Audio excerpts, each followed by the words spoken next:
Hello, Kym. Good evening. Hello. How are you going?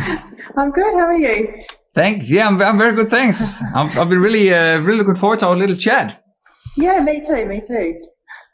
And yeah, no, you're welcome. You're welcome. And thanks for reaching out. You're actually the first one who sent me an email directly. So I'm very happy for that. Oh, nice. Excellent. So I just played your first song. Do you mind taking us through that and just telling us a little bit about that one? So that one was Nothing at All. Nothing at all. Yep, that's it. I wrote this one a few years ago. I had the guitar parts I'd written a little while ago, but never really had anything. I kind of had it sitting, I guess, in the background, really wanting something super special to put to it. So, and never really had anything at that point. And then, had a couple of years ago, it kind of just all came together really quickly once I decided that I had some lyrics to go with it. And yeah, as soon as I kind of wrote it, it all came together, and that was it. You know, there was no changing anything in the song. Sometimes you go back and forth and go, oh, that's not quite right, we'll just change this bit, that bit. But once I'd written it, it was like, that's it. That's just the way I want it. So yeah, pretty happy with that one. The chorus is super powerful. Love the big vocal harmonies. Yeah. That's kind of one of my favourite bits in recording, is to just go in after everyone's finished and go and lay down all the harmonies. That's the fun bit for me. So yeah. So how do you guys usually record and actually put songs together? Because as far as I could sort of read in your biography, it looks like you're sort of the main songwriter. Is that correct? Yeah. We pretty much I'd play around or put something together and put it to the guys and go, what do you reckon of this? And we kind of jam on it and go from there. We haven't really sat down in one room to write a song. We tried to last year in October, November, and it just didn't happen. Right. It was just too hard. I much prefer to just be in my own headspace, in my own space, just me and my guitar, and write stuff to come up with. Or with Starvation, I said to the guys, if you've got anything, any ideas, with melodies or what have you, send them through to me and I'll have a bit of a play around. And Lee, our bass player, sent something through, and I thought that sounds cool, and I didn't know what he was playing, but I just tried to replicate it, and came up with Starvation. So that was cool. Yep. And Starvation that's your upcoming single, is that right? The one you're almost finishing. It's pretty much finished, yeah. We're just got to wait. Probably be July now when we release it. Just need to really get it mastered and sort some PR out with that one, and it's good to go. So it's pretty exciting actually. We're all pretty stoked with how it turned out. So yeah, and have you been managed to sort of keep the momentum going over the whole Corona lockdown isolation stuff? I haven't actually been locked down. I've been quite lucky in that perspective. But yeah, we did a cover of Jolene. I saw that on your website. Yeah. On your YouTube, yeah. We do that live, but we do kind of like a White Stripes-ish version of it. So it's fairly heavy, our version. And that kind of goes down pretty well when we play it live. So we get a pretty good response off that one. Yep. I was about to say, I can see here on your biography that you also mention Dolly Parton as one of your influences. I think she was probably, my first favourite song. I don't know how old I was. Maybe I was about 6 or 7, but it was Islands in the Stream. I remember that being one of my first favourite songs ever. There were so many influences. I mean, growing up in the 80s, it was, Madonna was huge. Whitney Houston was a massive influence on me. And the 90s, Mariah Carey. I loved all the divas. And then I got stuck into, you know, Guns N' Roses, Metallica, love System of a Down, one of my favourite bands. Oh, System of a Down. Love them, yeah. Yep.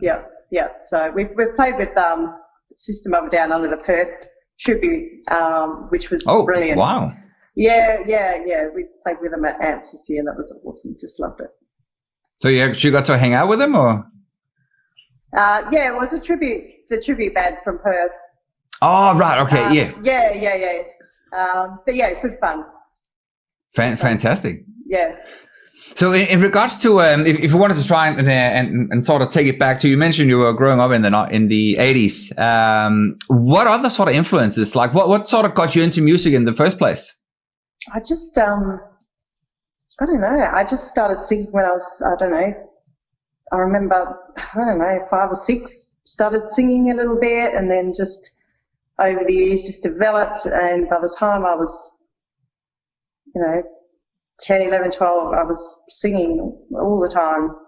In high school, I was, 3 hours before school, couldn't wait to get home, to jump in my room, to play something that I wanted, or learn a new song, or, and I never played guitar back there. It wasn't until I think I was 16 when I bought my first guitar, and just taught myself how to play. I'd been writing songs and poems since I was about 10. So yeah, it's kind of always been in me, and I had a bit of a hiatus for a few years, and then got back into it around 2012, and haven't looked back. So fantastic. Yeah.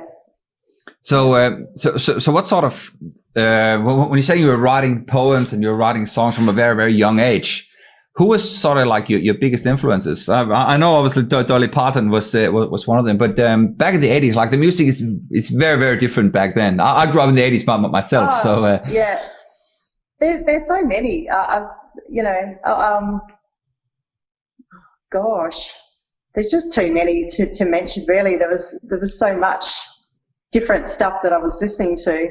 But yeah, like things like like Whitney Houston. I was writing to her at a young age, and Madonna, Johnny Farman. I used to love, John Farman. Yeah. So that's all the earlier stuff,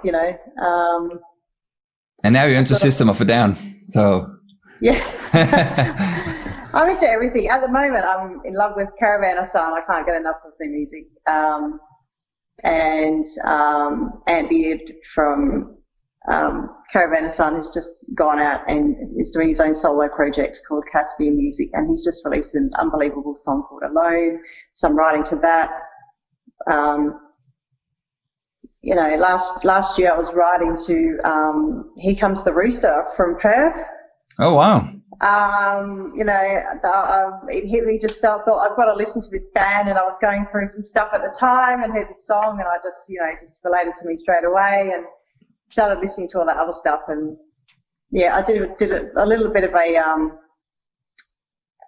a song with him just online a few months back. Yeah, it could have been.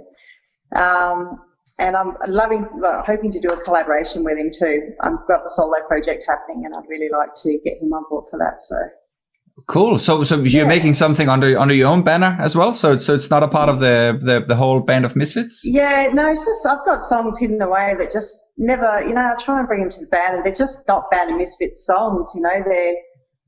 They're just meant for something else. They're more laid back. They're more ballads, more folky kind of stuff.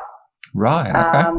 And I've always wanted to do like a collaboration album with some of my favourite Perth artists. So I've done one with Dan from Amber Down, which is out on Friday, actually, this Friday. And I'm trying to line up a few other people, which they're keen. It's just trying to make it all happen. Yeah. Obviously, it's been pretty hard. So we're just a case of just sending stuff back and forth and, Yep. So, yeah. Well, I suppose actually in regards to sort of collaborating, like it's probably never been a better timing at the moment, because, there's so many people who are just sitting at home and sort of kind of nothing better to do. Yeah. So have you managed to sort of put together, like, is it sort of deliberate that you're wanting to work with the Perth music scene, or is that just by accident because you know a lot of talented musicians? Pretty much, yeah. I mean, Yep. I'm open to anything. A few years ago, I've done a few collabs with, I did one with Niels Kirsten from Germany that I'd met off SoundCloud. He's an amazing guitarist, and I did one with, I did The Lost in You, which I'm releasing on Friday, with a guy, Peter from Holland, playing piano. Just, I put lyrics to a friend I'd met in Ukraine. She had this beautiful piano piece, and I said, I want to put some lyrics to it. So that was quite challenging doing it that way, because I'm not a very good guitar player. Right. I just know enough to kind of get my way through and make a song. Yeah. But there's no way I could have learned how to play anything that she was playing on piano. So it was just a matter of listening over and over and over until the melody stuck in my head so I could try and make the lyrics fit. So that was a little bit of a challenge, but I'm open to collaborating with anybody really. There's just a few people in Perth that I've played with or want to play with, or Yep. they have amazing voices, and I think, oh damn, I'd really love to do a collaboration with them. So yeah. Well, there's also like there's such a vibrant music scene in Perth. I came to Perth about 10 years ago, and have, again, the same as you, I've had a bit of a break for the last couple of years because of work, family, and other commitments.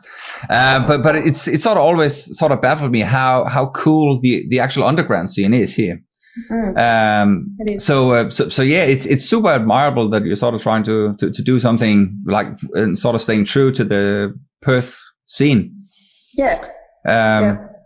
So what's sort of like going to be the next step for Band of Misfits now that hopefully the whole coronavirus allows you to get on stage sooner rather than later? Oh well, I'm just hoping that we can start booking things in. I've already kind of asked around about a few different places, and hopefully we can make something happen sooner than later. But who knows? It just depends. You want to be playing to a decent crowd, not just 20 people. So,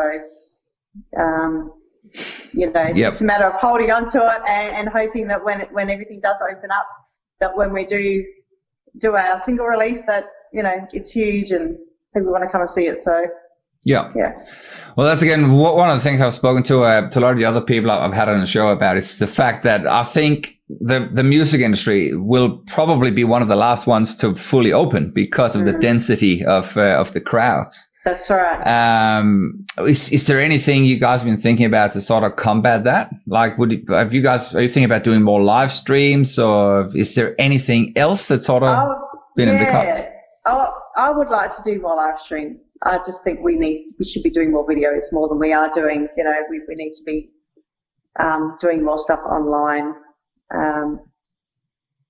because we don't have too much of an online presence in the way of videos and things like that. So that's definitely a focus. And now we've done Jolie. We know we can do it all. So it's just a matter of knuckling down and doing a few more videos and things like that too, and a few more interviews. Online. So yeah. Well, so in regards to doing more videos online, obviously Jolene is a cover. Are you guys planning on releasing some of your originals as videos as well? Yeah, definitely. I'd really like to do a video for Starvation as well. We'll see how we go this year and getting that all happening. Yep. It's a bit harder with videos, but we'll see how we go, I guess. Yeah, good. Yeah. Another thing I would like to have a chat about is the actual story of the band, because as far as I could see, you guys have had a bit of a rough lineup change over the years. Could you try and run us through the sort of like the beginning of Band of Misfits and up until where you're at now? Okay, so we started 2016, I think it was, and there was Paul on drums, and we got Sam on board, Sam Patinetti, who is playing bass, and we had a couple of lead guitarists. one just didn't work out from day dot. He had completely different ideas, and that was fine. Then we had a mate who joined the band, and he wanted to do more cover stuff and less original stuff. So he left. We got Mel on board, and she was playing lead. She was travelling last year, and things fell apart there. So in the meantime, we've had Jake on lead guitar as well for the last couple of years, and he's amazing. So we hope he doesn't go anywhere. He's a really good guitarist, and he's a good guy too. So yeah. And anyway, we've had leave for a couple of years and went to travel overseas. And I said, look, you know, Sarah, my best friend, her brother I've known for 20 years, you know, as a bass player and as a friend. And he said, look, I can hear all these harmonies and I can play it. I really want to get in there. So he joined us and just, yeah, meshed with us straight away. So, yeah, I think we got a pretty good lineup. We're pretty happy, and we know each other pretty well now. So, yeah, it's good. Because it's one of those things you hear about it over and over again about bands, you know, like actually being, you know, on the same frequency as a band, because, you know, it's a big relationship. What are you? Are you 4 or 5 in the band? There's 4 of us. Yeah, so 4 of us. So yeah, I mean, you like to stay tight, to be on the same page, have the same ambitions. Yeah, that's right. Where are you guys wanting to take all this? Well, are you on the same page? Yeah. Yeah. We all want to take it as far as we can. You know, do some tours and do some, you know, some big festivals and play some big gigs and, you know, just get our music out there obviously as much as we can. Yeah. So yeah, we're hoping to that Starvation goes far, and we've done another recording, so we'll release another song a bit later on in the year, and that's we're really, really happy with that. It's one of our favourites as well. So we're hoping for big things. Yeah. So yeah. So when you say hoping, what are you doing? Anything concrete? Have you got sort of like some tasks in between you and the band, or have you got a manager, someone to sort of run the business side of things? We've got Andrew Thompson, and he's been helping us out heaps with, you know, gig festival applications, bios, advice. You know, he's been really good, and I pretty much do everything else in the way of organising gigs, organising recording, and, you know, when it comes to putting out an EP, you know, album, you know, all that kind of stuff. The guy, you know, I think because I've always done it, it's just easier if I do it because I know what needs to be done. Yeah. So, yeah. And so if you are sort of like the main sort of driving force behind the admin part of things, is the other guys, are they doing anything in the background? Are they doing anything sort of like, you know, behind the admin part of it, or are you? It's primarily you doing all the housekeeping? Pretty much, yeah.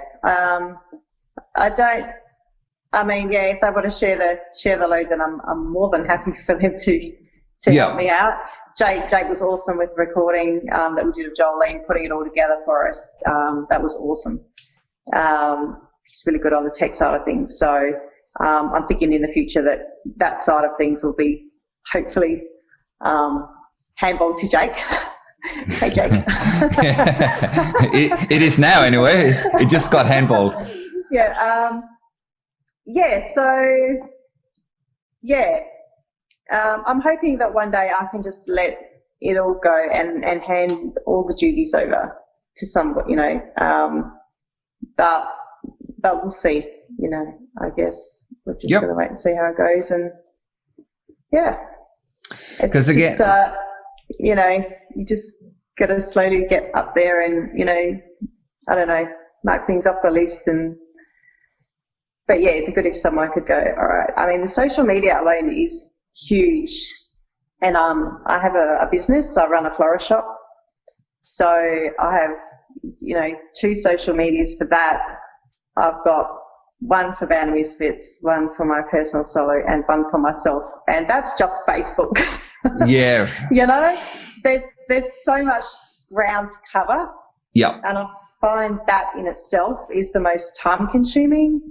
Trying to do posts and keep up, on that side of things is sometimes a little bit difficult. And since COVID-19 and the lockdowns, I've actually been a lot busier at work. So the time that I would normally have at work, to set aside and go, right, it's quiet in the afternoon, I'll do some music stuff, I'll update my web page, it's time that I actually don't have any more to do. So yeah, if someone said, I'm going to take over your social medias, I'll be like, yeah. Well, would that be, I suppose with sort of social media these days, especially Facebook, as you mentioned, you have the option of scheduled posts and sort of prepare content if it's something that you are sort of looking to share, further down the track. If it's sort of pre-made content, such as a new song or a video or something, would that be something that would be able to sort of ease a little bit of the time that you'd be spending on it? Yeah, I guess it would be. Yeah, I could do that at night time. Yeah. Or handball that to one of the guys. There you go. That's another. I've got 2 kids as well, so I'm a single mum, so I've got a fair bit on my plate. Yeah, right. It's a little bit of a juggle sometimes. It's a little bit hard. So yeah. How old are your kids? 9 and 12. Oh wow! Are they into writing poems and playing guitar as well? Well, my son plays the drums, but he hasn't played for a while, which really frustrates me because he's got really good rhythm and he would be a great little drummer if he kept it up. Yeah. My daughter sings a lot. She walks around singing. She'll be in the shower singing. Sometimes she makes up her own little songs here and there, which is kind of cute. She was learning the piano, but we've moved house. The piano teacher we have is a little bit far away, so we haven't really had the time and stuff to try and organise a new piano teacher up where we are. So yeah. And how do you go with them sort of during the whole lockdown? But were they home from school? Only really the last week before the holidays, and then they were at my shop. Right. Or they went to their dad's house. So yeah, they didn't spend too much time at the shop. They did take a week with their dad, so that was good. He was working from home, so he said, "I have kids," and that worked out really well. So yeah. Because I was about to say, obviously, if they were staying at home, maybe you could have had, you could have put a little band together at home. And look, if I was at home, I would have got so much done. I think I just would have, I think, it's been great being so busy at work, but it would be nice to have a few days off just to do that. Yeah, we've had a little jam before, and Eli picks up things really quickly on guitar. He also plays trombone with school. He's in a band at school. So yeah, they do pick things up fairly easily. So that would definitely be something that we could do. Yeah. Cool. Another thing I was thinking about was you mentioned here in the just to try and change the subject as well. I remember you were in the bio here. You says something about you were nominated for an award in the WA Music Industry Association. Yeah. What's that all about? So when we released Higher Passage, we entered it into the WAM Awards 2018, and yeah, we became the finalists. So I think we're in the top 4 or top 5, which was cool. And I think Woolly Mammoth took it out that year. Oh, okay. Yep. Heard of a band called Woolly Mammoth, yeah. So I've heard the name, yeah. Yeah, I don't know. I think I'm not sure if they're together or not anymore, but they were a really, really good band. So yeah, no, that was really cool. Really good weekend. Yeah. We're hoping to get a few more of those WAM Award nominations and maybe actually take home a WAM Award for any releases. So. Yeah, excellent. Has there been any other highlights sort of in the last couple of years that you guys are sort of really proud of to have achieved? We've played a few little mini festivals up in the hills, which have been pretty cool. Had some, pretty good numbers at these little mini festivals. We did Darlington Arts Festival, the Wind Festival last year, and they were quite good turnouts, which was really good. Yep. We've had a few cool gigs at the Bazo. Nice. Had my Glam Rock 40th, which was awesome. Had a really wicked turnout for that. That was a really, really good night. Perth Rocks Festival. That was really, really good last year. There's been a few along the way. We're still waiting to get, we'd love to play Bridgetown. We'd love to play Fairbridge. We do apply every year. However, we don't get through. I don't know if it's just our genre a little bit heavier for those, for those festivals or not. I'm not quite sure, but hopefully, fingers crossed that when we apply for the next slot, when everything opens up and goes back to normal, we'll get a slot. So that'll be cool. Well, that's again a thing I've spoken to pretty much everybody who's been on the stream here as well. Is sort of like the money side of things, because I'm assuming playing originals, it would be quite difficult to make some money on it. That's why everybody needs a job on the side, which is such a shame, because there'd be so many musicians out there who ends up throwing it out, actually giving it up because you can't sustain your lifestyle. Yeah. How is that going in Bands of Misfits? Are the other guys working as well, or? Yeah, we all work. We've got Jake's a teacher, at a high school music teacher, Lisa carer, and Paul works at a logistics company. So we've all got full-time jobs. And basically, whenever we have a gig, anything we make for a gig basically just goes straight into the kitty for recording, merchandise, whatever we need. So, it's tough. Of course, it would be amazing to just play music full time and not have to have a job on the side. But we do what we have to do, I guess. Yeah, I had a guy called Mickey on the stream about, I think a week and a half ago or something, who was talking about, for him, playing music, and they've toured quite a bit in Europe, and he said for him, he runs on the currency of memories. So for him, it's not so much about the money, because he said we don't really make any money. We're lucky to break even when they go on tour. But he said they have so many good memories, so many cool experiences. They get to see places and stuff. Definitely. Would that be something you'd be trading it for if you were to sort of, say, for instance, go over east or overseas to play? I guess every muso would really.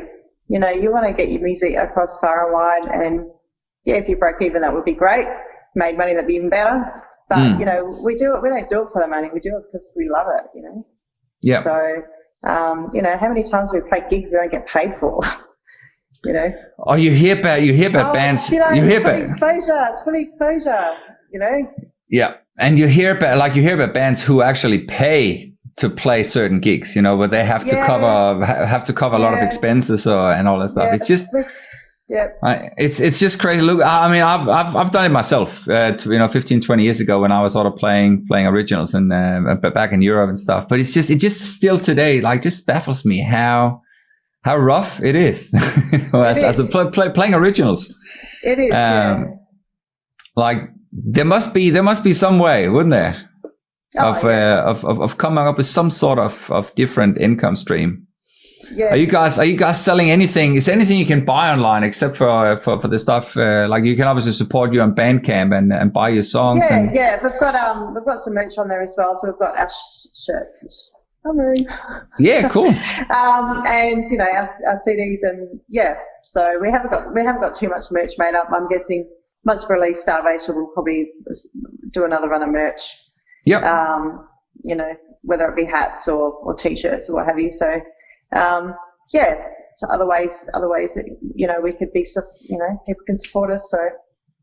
Yeah. Well, you should. I need to go in and get one myself. I had Melanie on the stream a little while ago, and I bought one of their t-shirts. Nice. I'm I need to get one of yours. I've spoke to, I had a guy from the UK on last week, and he said, they were just in the process of printing some shirts. So we're going to get one shipped to Perth as soon as that's ready as well. Nice. Because again, it is probably the best way, I would think, to maybe support acts, because you get the name out as well. You get to wear it. You can take it to concerts one day when concerts are back, I suppose. But, Yep. We've got, quite a few. Yeah, got Scarlet Drive shirts that I bought for my kids, which I wear. So I wear them, to work heaps. Flyable Governor, played gig with them, bought one of their shirts, Ashes of Autumn, before they were Ashes of Autumn. Some of this, So, I do a little bit of collecting myself, I'm still yet to buy a few from some of my other favourite Perth people who have released some merch recently. Yep. So, you've got to support where you can. And if it's $20 shirt, well, that's it. Yeah. And like, if you go to the shops, that's easily what you pay for a t-shirt when, if you go to a t-shirt shop anyway, and at least you get something that's a lot more unique as well. That's and right. Again, and you support your mates. And it's not even about really, I guess the first run of merch that you do is not really about making money. It's just covering, what you've spent, and it's just getting your name out there, having people wear shirts and just, get it out there. So, as long as you can cover your costs, I guess, it's a good thing. Yeah. I've got a question in regards to something you said earlier. You said you had a couple of years where you sort of went on hiatus. I think you said you came back in 2012 or something like that. What made you go on hiatus? Like, what did you give up music for a period of time there? Marriage, family, travelled around Australia. My music didn't work, in that situation. I was living up north, spent it with my ex-husband, came down to Perth and pretty much put out, my first EP, which was a solo EP in 2015, and started playing around, and then I wanted a full band backing me, so I started looking around for band members, and that's when I found Sam and Paul. Cool. So it was hard, but I always knew that, it's always been a part of me. It doesn't matter how much you can hold it down and pretend it's not there or it's not part of you, it is. And sometimes you just can't deny that. Yeah. So you got to be true to yourself, and I haven't really looked back since.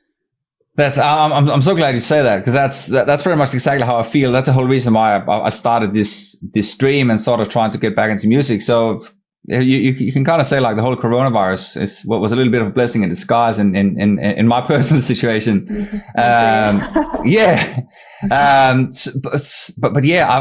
know exactly what you're saying. Like it's if it is sort of embedded in you, and the whole feeling you get when you go on stage, when you are around musicians, like the whole community is so, like people are so grateful. They are so positive, and it's just. It's quite unique. I think it's probably quite difficult for people sort of outside the music scene to probably understand the actual culture, especially playing originals, because it's such a tough gig, literally. Yeah. It is. So what made you sort of come back to it is probably another cool thing to look at. Yeah, I was living in Tom Price, and I got a call from my friend who worked at the Shine. She knew that once upon a time I was a singer, and she said, WO Music are coming to Tom Price. They're going to do a Sounds Off project, Sounds of Tom Price. And do you have, any music or, anyway, she gave me Nigel's number, and I called Nigel Bird from Wham. And, I'd only just picked up the guitar after all these years, and started playing around with it and started to teach myself how to play it again. Found my old songbooks and had some unfinished songs in there and started writing. And then I found a band up there and started doing, working on my original songs So I pretty much picked one up that I'd written when I was 18 and started to finish it off and build the last part of the song. And and I did a recording. So it was on 2012 Sounds of Tom Price. And I moved to Perth and just never looked back. So, and the producer that I use for all that, for all that album, Sean Lillico, I met him on that Sounds Of project. Cool. In Tom Price, and he's just amazing. He works with Matt Gio, who's incredible, and just a lovely, lovely guy. We know each other very well. He knows what my voice can do. He knows what sounds good, what doesn't, and we just, I don't think I'd want to find another producer because, I don't know, it just works. If it's not broken, don't fix it. Yeah. That's it, and yeah. And when I did my solo project, it's called What's Left Behind. It was after my brother passed away 5 years ago. Yeah, so that was dedicated to him. And I played the guitar and did all my vocals, and Sean played the drums, guitar, bass, did a lead, Hammond, and I think he played trumpet on it as well. Yeah, so it was amazing just to go in there and record all these songs with just two of us. It was really cool. And whereabouts did you record them? Was that here in Perth? Down in Yellingup. Yeah, good. Tiny little studio down in Yellingup. Yeah, it's pretty cool. So have you guys got any sort of setup at home as well where you can record? I don't. I've got this massive room that I'm in right now. It's got really, really high ceilings over there. I don't know if you want me to turn the phone around, but I've got a bit of a setup in the corner. Yeah, give us a look. Give us a look. So this is basically son's, oh wow, keyboard, guitars. Yeah, so yeah, that's wicked. That's pretty much where that's what I play, or I sit on my lovely couch. That's exactly how a living room should look like. It's really, really good for reverb in here. When I'm just playing my acoustic and singing, it's super loud. I got on the drum kit the other day, and my son was telling me off for playing too loud because the neighbours are banging on the window. Even though I only played like half a song, and I'm like, "Come on, man! I've just worked 6 days straight." But so it's very, very loud in here. There's it's all tiles, high ceilings, so yeah, quite a big room. That's awesome. So is this predominantly like your home studio, or is this also like your living room? This is my living room. Yeah, great. I had my drum kit in my mom's living room too when I was a kid. Yeah, so. I've always, since he's had it, we've had it set up in, the last house was in a studio, but this one, is in the open, and it's good. It's there. I'm hoping that it being there is going to encourage him to get on it more. Well, like when it's out there, he doesn't, it's a lot easier for him to sort of get to it. I'm exactly the same. I've got this room set up, as you can probably see. I've got a drum kit in the back. Yeah. Luckily that one is electronic, so it doesn't, your neighbors won't come and sort of, break the windows if you're playing in here. But I've got the same. As you can see, I've got some guitars, bass and stuff on the wall. I've got a keyboard over here, so it's just, just trying to encourage the kids to come in. It's, but for them to sort of, like, again, I'm not a musical teacher. So it's difficult for me to sort of try and teach them. But I suppose but when you have that age, you also have to have you got to be curious. Yeah, we clash a lot. my son and I think we're just too similar. So we clash a bit, but I'm like, you can use whatever you want. You can use my guitars. I don't have a problem as long as you don't drop them. Yeah. Don't drop them. And you look after them, I don't have a problem. That's Dewey's keyboard.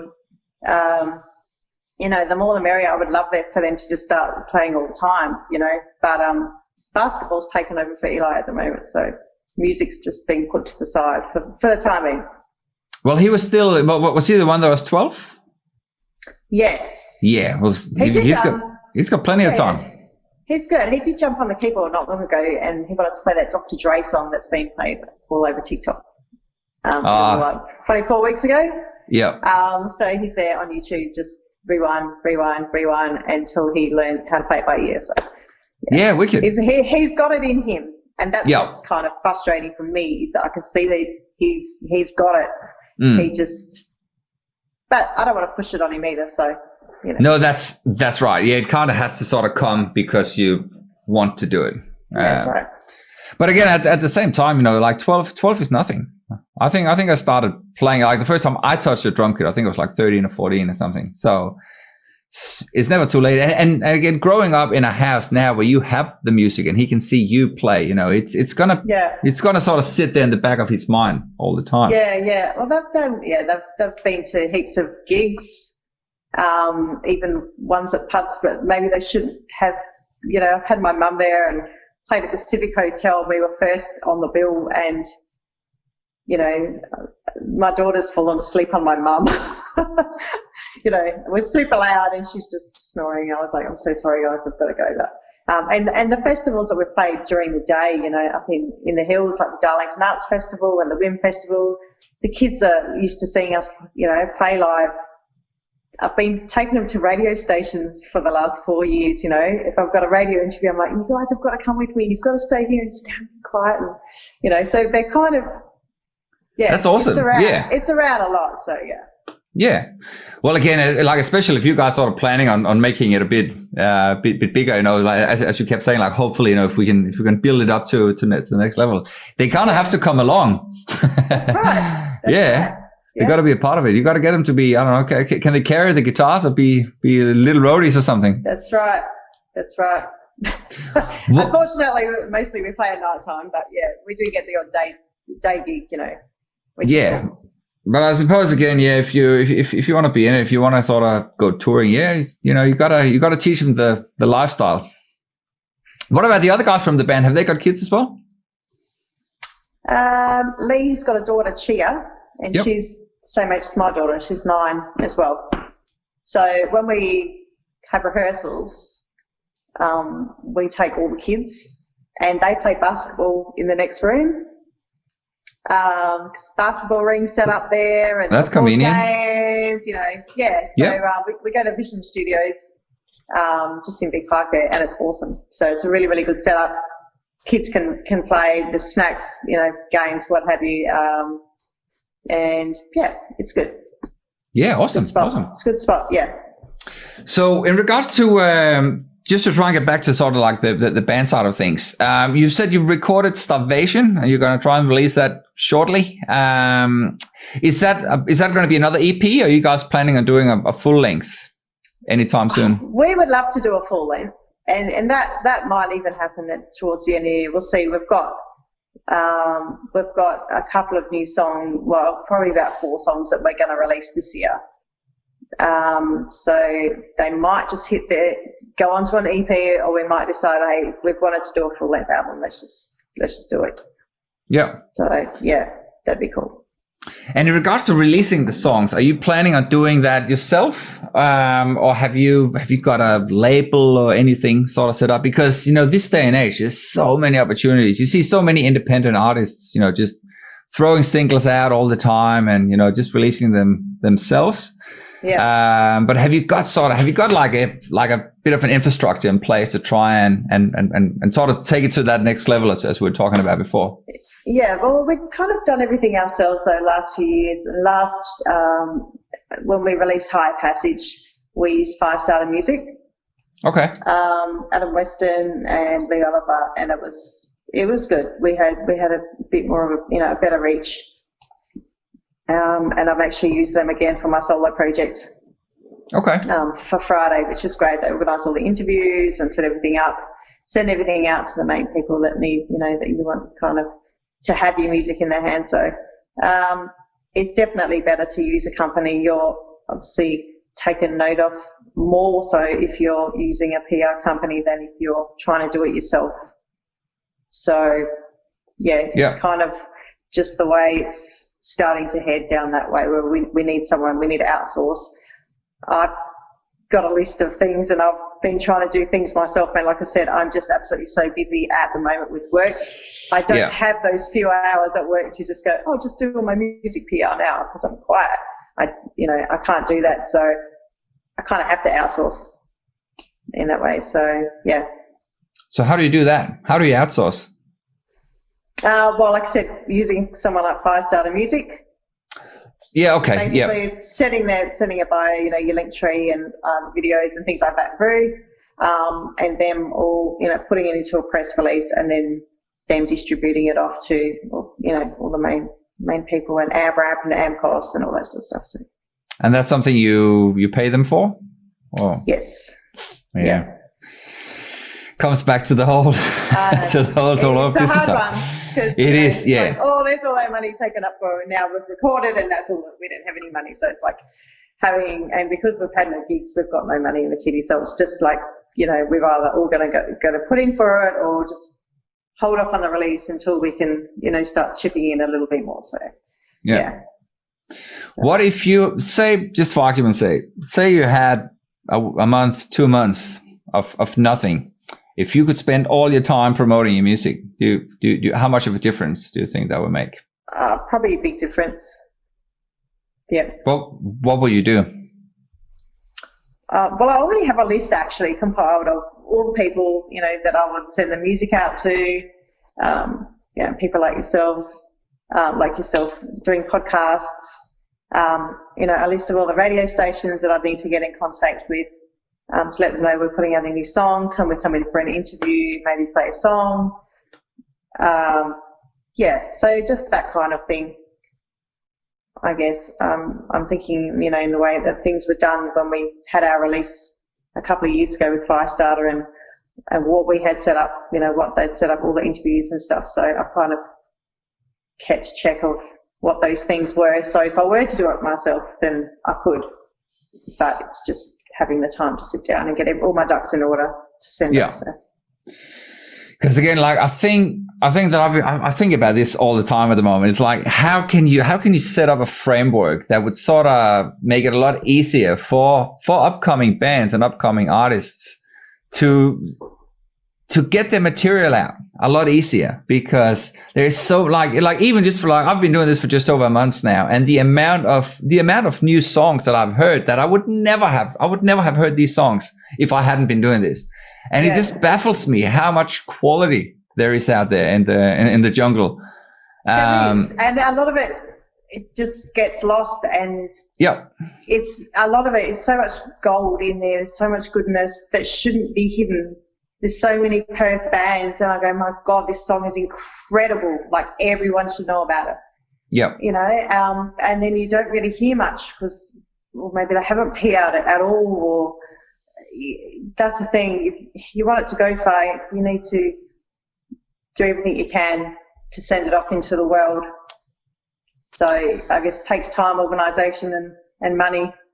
And time. I think that whole thing called time is just the one it keeps coming up. It's we gotta do this, and that would have been that was like, I thought, wow, if this, when this COVID thing first started and everyone was locking down and businesses were having to close and so forth, and I was like, right, well, that's it for my business, bankrupt. That's it, gone. Yeah. And I thought, well, if there's a silver lining, it will be that I could spend more time with the kids and actually do more stuff related to music that I haven't had time to do or put off for whatever reason. So, but again, haven't had that chance. So, yeah. So you I suppose I should say you've been lucky enough to sort of keep moving through the whole crisis. I've been very, very lucky. Yeah. Yeah, I mean, people can't go and celebrate birthdays. They can't go to restaurants or pubs.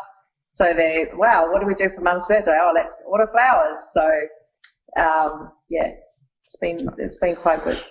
Yeah, unfortunately, they don't say, what are we going to do? Oh, let's buy a band T-shirt. Let's go on Bandcamp and buy a couple of albums. I know. It would be good, but So, but it's just, I guess it's a matter of prioritizing. I was speaking to a mate today on Facebook, and he's like, I just have this one day dedicated to music stuff, 1 day a week where I know that on that Wednesday, that's my day for music, and I can do everything that I need to do. I can do a little bit of rehearsals. I can organize, a live Zoom, gig or what have you, but it all happens on the Wednesday. So I know when Wednesday comes, cool, it's music day.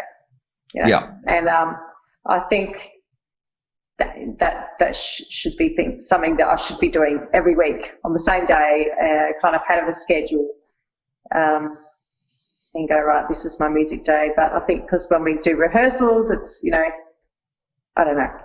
I just think I should be doing more of it. I could. Well, again, I suppose, you know, being a single mom and stuff, you know, you obviously have 2 kids.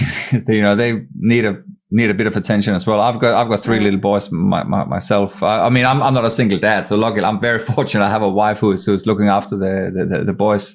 Yeah. A lot more than that you probably should at sometimes, but it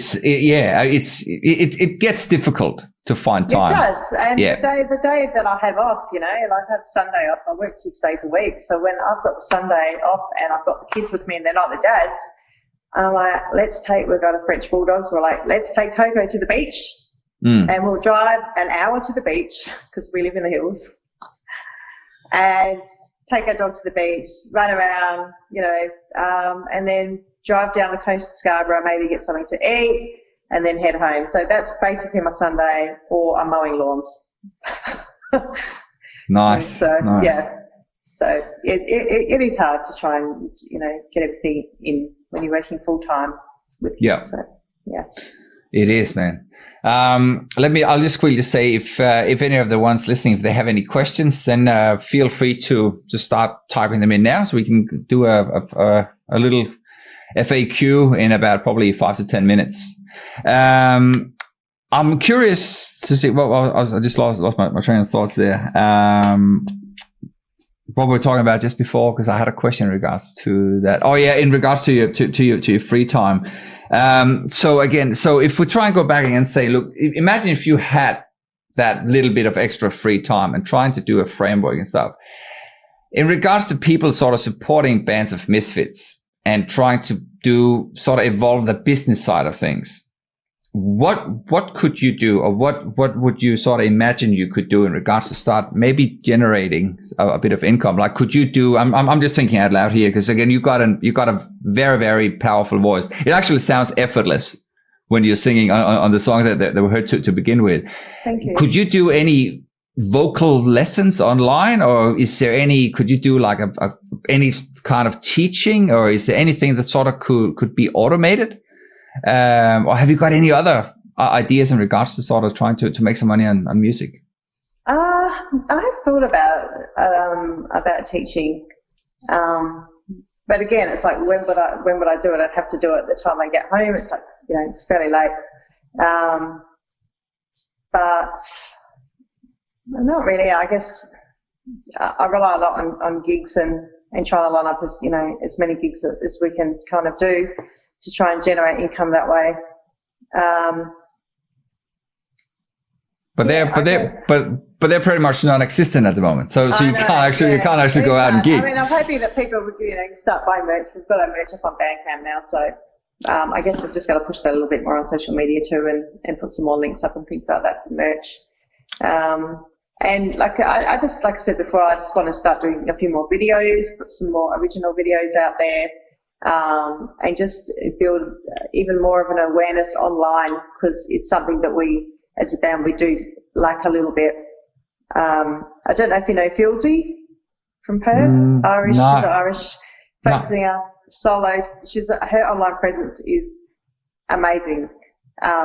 She's online nearly every day. There's something on there. There's live videos. There's live gigs. She probably has the best online presence of any Perth muso that I know. What's her name? You know, Fieldsy. Fieldsy. I got to check that out. Yeah, she's great. She's got a beautiful voice, and she's just always online. She's always got something going on, whether it's the interview or, like I said, a gig. Yeah. She's quite funny. She doesn't take herself too seriously. That's good. Which I love, because I'm quite the opposite. I do take myself way too seriously. So it's nice to see someone that's a lot more carefree. So I would love our online presence to be more like that. It's tricky. It's tricky, trying to come up with with things that we can do as a band as well, to kind of create more of an awareness online. So, but I'm guessing that because, you know, videos is something that we've been needing to do for quite a while, so that would help a lot. And we have quite a few views, I think, on Jolene as well. So, I mean, that was a cover, but yeah, I'm hoping once, you know, we put a few out there and people might start seeing who we are and buy more merch, coming to gigs once they're able to. So, yeah. I'll be buying a T-shirt. Don't worry. You'll be shipping one my way shortly. But again, so I hear a lot of bands as well. I've sort of trying to focus on getting onto playlists on Spotify and stuff these days as well. Is that something you're looking at? Because I've heard a couple of sort of like, you know, the golden stories about some artists who managed to get on like one of these huge worldwide streaming lists, and they get like a million stream in a month or something like that. Is that something you potentially be looking at, or is yep? Love to be on a huge playlist, definitely. I've always got a few on the go, and always adding to them. And yeah, once we release Starvation, I'm kind of push it out there. Just everybody, just add it to your favorites or add it to a like song. I have so many amazing artists on my Spotify.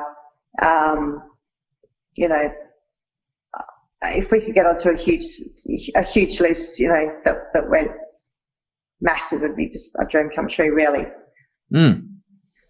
And would that be something that you guys would actively try and go in and find those playlists and find out who to email and ask if you can get on that playlist? Because I think what I've sort of read, I think a lot of bands are trying to do that these days, to try and get the songs into these playlists. But I suppose again, like with all the noise out there, and you know, there's so many you know, around the table, so many who wants a piece of the pie. So what can you do to sort of stand out from that noise? I guess, just promote your stuff as well as you can when you're releasing it, and just try and encourage more people to add you to their playlists.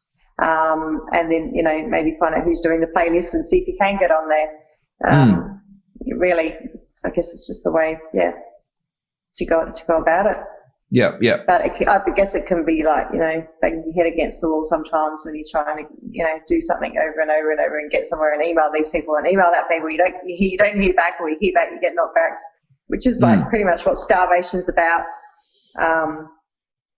So it's like starved opportunities, you know, and every time we get a knockback, it's like someone is feeding the starvation. So that's pretty much how that song came about. It's just, you know, sometimes I guess that's what makes an artist in the end, is just the persistence of just continuing on and not letting it get to you to a point where you go, don't want to do it now, it's too much hard work. But I guess it's just having a little bit of a list of where you want the music to go and what you need to do to get onto playlists and get more YouTube views and things like that. So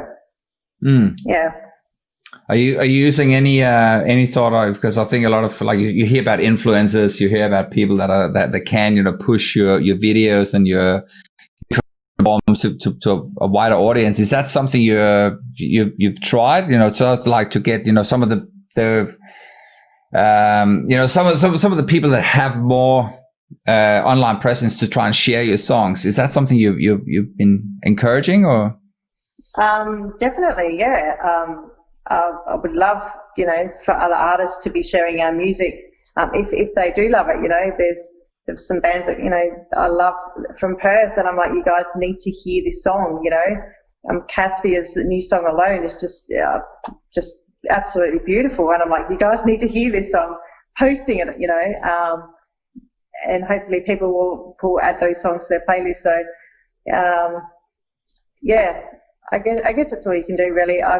There's a few smaller groups in my area that I can kind of feed music out to as well, which does get a bit more of a bigger reach. And a lot of that's related to my business and where my shop is located and things like that. So I try and do a little bit of cross promotion very rarely I do it. I don't do it all the time. But every now and then, like Jolene, I was like, right, I'll send it out to these groups. Because I've played at these festivals in this area, so I'm going to feed my music out to those groups, and hopefully they'll go, oh, that was the band that played at the such and such festival, you know. And then might go, oh, I really like that. Well, let's listen to their other stuff. So, yeah. Well, if you have any, I was about to say, if you have any of those songs that you'd recommend, I'd love to have a chat about that later. After the show, if you want to sort of give us a shout out to some other local musicians, it'd be great it'd be great to get some more music on the show. Oh, definitely. So sort of before we wrap up here, I would love to sort of hear if you have like a final, like some tips or some tricks to anyone sort of sitting out there who feel like they're part of the whole starvation, that they are sort of hitting their head against the wall all the time. Have you got a couple of advices or tips? I guess it's like I said before, it's just be persistent. There's been so many times where I've been close to just going, can't deal with, the knockbacks. Maybe we should have a manager so that they have to deal with that, because as a songwriter,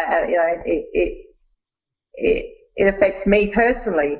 I can't separate the two because I wrote the stuff, So if we get knockbacks or, what have you, or bad reviews or whatever, that I take that on personally. So I guess don't listen too much about what people think, because there's always going to be naysayers that don't care for your music. That not everyone's going to like your music.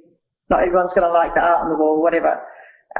So I think don't listen to that too much. Have a bit more of a thick skin when it comes to things like that, and just be persistent. And just keep on setting yourself goals, and keep going, basically. And I love what you said about the whole music reviews and stuff, because again, I reckon music reviews or art reviews, or probably reviews in general, should never exist, because who's other people to judge?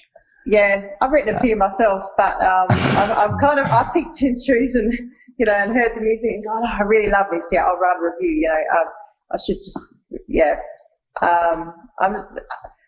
I delve into it a little bit. I was doing a little bit for Around the Sound and the Rock Pit as well. So I don't mind doing reviews. It makes me listen to music that I probably wouldn't if I wasn't given the music and going, hey, listen to this. This is really cool stuff. Like Horisont, I didn't know who Horisont were until I was given their review, and are amazing band. I love them. They're a great band. And Blue Ashes. So it's good for me because I'm constantly listening to new music. I'm never closed off to a specific genre. I'll listen to anything really. Probably not so much hip hop. I'm not really into hip hop or anything like that. But pretty much anything I'll listen to. So it's good, I think, to listen to a wide variety of music. But then you'll have someone out there who loves hip hop, and they'll listen to your music or my music or someone else's music and say, that's crap. I hate that music. And it's all about, like, it's such a personal thing. And that's why I said, look, I same as you, I have some genres that I don't listen to it. But again, I would never judge it either, because it's not up to me. No, and I'm the same. I might not like it, but I can appreciate it because it's still music. Exactly. And although I don't agree with whatever, it doesn't matter, because someone loves it and someone's put their heart and soul into that. 100%. It's art. It's an art form, and you can't deny an art form. So. Yeah, that's the same. It's, I don't get art either, but again, to a lot of people, it's really special. It's something people can connect with. Definitely. That's from my Maltese heritage. Oh wow! This is my grandmother's picture. It's the only thing I had with my grandmother when she passed away, my nonna, and she came from Malta. Wow! And it's the blue grotto, so it's got a crystalline inside the cave. So when you go through, the water's absolutely gorgeous colour. So And beautiful. Yeah, every time I look at it, it reminds me of her because it was the first thing I'd see when I walked into her house was that picture. So, yeah. And that's again, like obviously art does that, music does that as well. You associate specific life events or specific memories with certain songs. Yep. Definitely. And lyrics as well, I suppose. You have certain lyrics that sort of connects with you in different ways and on different levels. Yeah. It just, I guess, depends where you are in that specific, that particular time. Yep. Yeah. Where do you? I've just got a question here from my mom's, one of my most faithful viewers here. She's asking about your lyrics, if they are available. Can she Google them anywhere? Are they available if you buy a CD or something like that? Oh, I'm so glad that she's asked because no one asks about lyrics. Lyrics. That's one of the most important parts of. I know. But people very rarely people go, can I hear when I hear a song, I want to hear it with the lyrics. And I love it when I can listen to a song where there's no lyrics. But I guess because I've always, when you're growing up, in my case, when I got a new tape for my birthday or for Christmas, first thing I did was rip it open. To look at the lyrics, and it went straight into my cassette player, and I was just learning the song straight away. I was just like, I love it. Rewind, play. So to me, maybe that's where it stemmed from. I've got to have the lyrics in front of me. I need to read and feel what I'm hearing. But I'm really glad she asked that. I do have some lyrics on SoundCloud, I think from our first EP, which was Into the Storm. I will make sure that when the new songs are uploaded, that I do put the lyrics down there as well. So she can, and if she wants, I will send her the lyrics. I can personally email her the lyrics. Yeah, good. I might get her to connect with you after. That's actually a really good way of creating content as well, to do lyric videos for YouTube. So that could be something you could look into. I'm actually looking for somebody that can do that for me at the moment. So go on Fiverr. Go on Fiverr. Fiverr.com. Really? I'll have a chat to you after the show. But yeah, you can have that done for like $10. Oh, really? Overnight, yeah. I'll give you some tips after. But that's a super easy way of doing it. If you're not 100% sure on how to do it yourself. I will definitely look that up. Yep, That's awesome. That's another thing that we're kind of lacking is the YouTube thing. There's not too much on our YouTube, so if lyric videos would be awesome. We could get stuff out there quickly. Yeah. And get it out there. And have you got your songs on YouTube and stuff? Are they registered to like the what are the Australian rights. like your exactly like your rights? APRA, that's the one. Yeah. Is it all linked to that? So you register every time you get a stream? Yep. Because that's a really easy way of generating extra streams. Because you can have people that would go in and watch the music video or watch your little band video. But if you also have a lyric video, it gives people like my mom or other people who are interested in sort of hearing that part of the song to actually see it, to visualize it. Because it's a very strong way of connecting with the words. Yep. Definitely. We had a song called Lights Out, which was on Into the Storm, which is still one of my favourites. We don't play it really anymore. I think I guess there's no reason why we shouldn't add it back into our set list, but it's just a lot more of I guess a pop ballad more than a rock kind of ballad. Okay. So it kind of, our earlier stuff was a lot lighter to listen to, a lot more, even some of it was even slightly, I get reference to like a little bit of country rock. So there's certain songs that we don't play much, but it's still one of my favourites. And a lady heard the song off SoundCloud from San Francisco. Her name was Karen Basella, and said, I make videos and I would love to use your music in a video. Would you be happy for me to do that? So we said, yeah, awesome. Sure. And she made us our video, which was really cool. Yeah. That's a great story. Is that available somewhere? Yeah, it's on Vimeo. Okay. Yep. Yep, and she's got it up there. So, and it's pretty cool that someone liked a song enough to go, right, I want to do a video on it. So awesome. You gotta after the show, you gotta send me the link so I can share that video a little bit later in the week. That'd be wicked. Yeah, sure. Yeah, fantastic. No yep. Fantastic. My mom is saying now she's often looking up the lyrics so she can sing along and understand the music. So, that's fantastic. Awesome. Yeah, that's but cool. Yeah, we definitely need to get some lyrics videos out there because as you mentioned as well, it's super easy to get content out, like because you would have quite a few songs that you could sort of spit out overnight or over the next couple of weeks. Definitely, yeah. That would give you some shareable content. Yeah, well, we've got 2 EPs, so it's already 10 songs plus. I've got some older stuff that I would love us to do as a band. And then we've got the new songs that we've recorded as well. So I guess once we get them, finished, yep, we can also put them up there as well when we release them. So yeah, we'll have a little bit.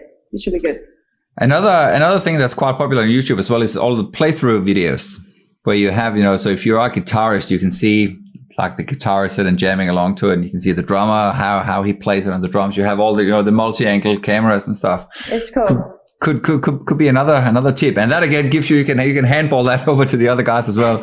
Yeah, that's a great job. Yeah. Excellent. All right. Kym, let's try and wrap this up. Before we wrap it up, can you just tell people where they can find some more information about yourself? I've got all your little Instagram and Facebook tags down the bottom, but just run through where if they wanted to just choose 1 or 2 platforms, where do they get the most information? What's a go-to Band of Missfits platform? It would have to be Facebook. Yep. And Instagram. They're the 2 most used. Music is everywhere: SoundCloud, Spotify, Google Music. Yep. iTunes. Yeah, it's out there everywhere. So when we release Starvation, it'll be out on all those platforms. But most importantly, go to Bandcamp and actually put them on there. Yeah. We've got them on. We've got a Bandcamp account as well, actually, which has our merch. And buy the T-shirt. Buy the shirt. Yeah, it's that's a cool it. Shirt. It's cool. It's black. I took the photo. Yeah, it looks wicked. Yeah, it's cool. It's the same cover for your EP, isn't it? Yeah, Yeah, it's beautiful. I had a bonfire one day at the bottom of the deck, and I could hear the neighbours complaining about something. I thought, shit, I better put the fire out. And as I put the fire out, it created all this smoke. And because the floodlight was shining off the back of the deck, the light was shining through the trees. So on the EP, you can actually see like detail of the leaves, which is illuminated by the light. And I was like, oh shit, that's an amazing photo. I've got to get this on. So I just grabbed the camera, had my phone, took heaps of photos, grabbed my camera, took heaps of photos. And I was like, this is going to be awesome. I think so we used it. Yeah. It's pretty cool. Fantastic. Yeah. Looks awesome. Thank you. Thanks so much, Kym, for joining me. I really appreciated your time and enjoyed talking to you. Likewise. Thanks for having me. It's been awesome. No, it was a pleasure. Let's try and organize something after the songs come out, and as we were talking about, maybe try and get the whole band on and do like a definitely maybe next time. Yeah, perfect. Yeah, that'd be excellent. Do you want to? Can I get you to introduce the last song, which is Higher Passage, so the title track from your last EP? Yep. What's that song about, and how did that came about?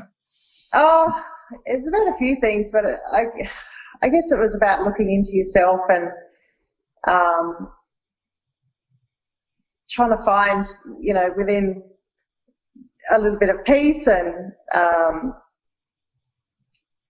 it was about a few different things when I wrote that song. It was, it was also about a connection I'd had with somebody at the time. I'm pretty sure I've got lyrics for that one as well on SoundCloud. Female, so if she wants to have a listen to that, tell her to jump on SoundCloud and have a look. Excellent. We'll do that.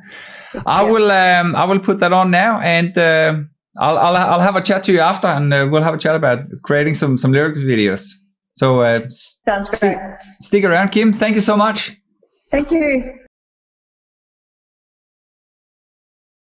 Thanks so much for tuning in or listening along to the show. If you like the show, please don't forget to leave a 5-star review and subscribe to my social channels. It doesn't cost you anything, but it greatly helps me to build my networks and my chances of getting sponsors to keep this show running. If you want to take it to the next level, please head over to patreon.com/StephenHelhammer and become a patron by joining the exclusive community there.